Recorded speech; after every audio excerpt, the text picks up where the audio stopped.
ay si Melchi Manuel Maluenda. Ang business ko po ay nagpa-process po kami ng banana chips. 15 years na po ako na nagpa-process ng banana chips. Dito nag-start yung negosyo ng pamilya namin. So naano lang natin to sa aking papa. Isa sa nagustuhan ko sa negosyong ito kasi maliit yung kapital at saka medyo malaki-laki yung income.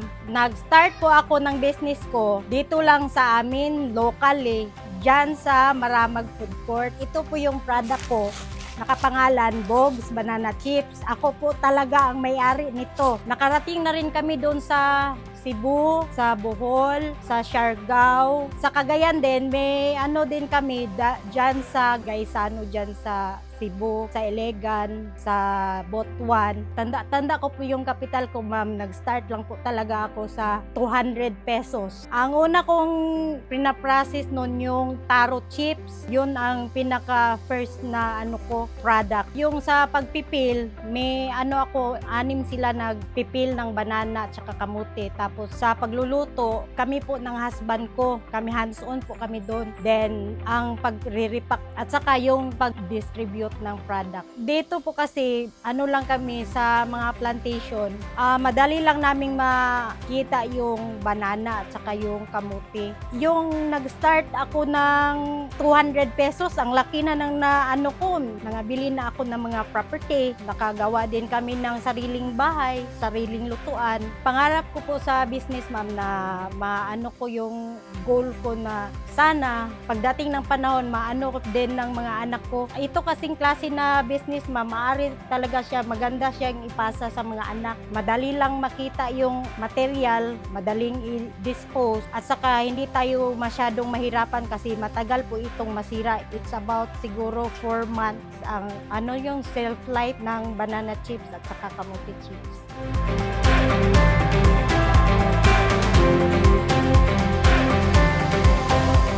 Actually, yung isang anak ko po na babae, sa business ko na ito, malapit ko na po siyang mapatapos ng college. 1 sem na lang ang kulang niya. Tapos yung ikalawang anak ko po, grade 9 na po. Dito ko rin din kinukuha yung panggastos lahat. May maliliit po akong mga anak, 2. Diyan rin po kinukuha lahat ng gastos. Sa business ko pong ito, marami din akong natulungan, especially yung mga kapatid, kapitbahay ko dito, especially yung mga bayaw ko na rin. Masaya sila kasi compound kami dito. Tapos nabigyan ko sila ng trabaho, nag-i-earn naman sila ng malaki-laki. Gaya ng siguro 1 week, nakakuha sila ng sahod nila mga 5 to 6,000. Nakakatulong din para sa kanilang anak po.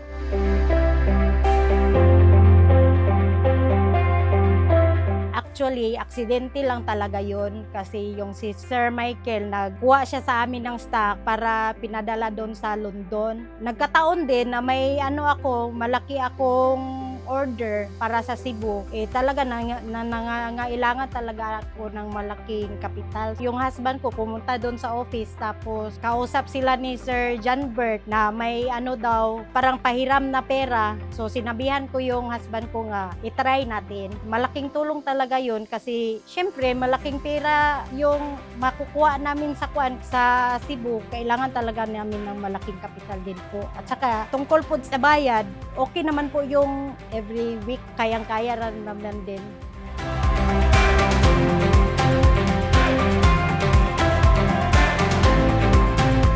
Yung pinahiram nila na pera sa akin, before nila naibigay sa akin yun, talaga nila ako na kaya ko ba talagang bayaran yun. Siniay talaga nila ako, tinatanong yung ibang kasama ko dito, may ba talaga ako kakayanan na magbigay ng bayad. Yun, napahiram nila ako kasi nakita naman nila na kaya ko naman talagang bayadan. Malaki pong pasalamat ko sa KMBI nga nabigyan nila na ako ng oportunidad na mapahiram ng 50,000 kasi malaki talagang tulong sa akin yun na makumpleto ko yung order ko para sa Cebu. Sa loob po ng 15 years, marami akong natutunan. Isa yung pakighalubilo sa ating kapwa, lalo na yung sa mga tao tao natin, ano talaga natin yun kasi sila yun ang nag-isa, bumubuhay ng business natin. Ano ko rin yung makipagharap sa tao, hindi na ako nahihiya kasi marami na rin akong na-encounter na mga malalaking negosyante. Ang maipapayo ko lang po sa atin, kagaya ko at sa iba na rin, yung pera na hiniram natin, sana gamitin natin ng maayos kung para sa negosyo, para talaga sa negosyo. Yung mga taong nagpahiram sa atin, na nagbibigay ng tiwala sa atin, ibalik din natin yung tiwala para sa next level na po ng negosyo natin, papahiramin pa rin tayo kasi ang tiwala andun. At huwag nating kalimutan na tayong mga negosyante, kailangan talaga natin magtipid ng pera. Ang importante, hindi tayo maubusan ng kapital.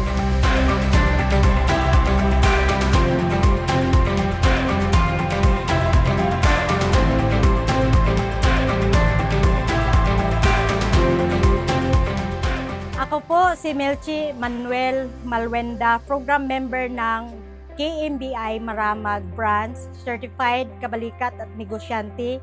Masaya dito sa KMBI.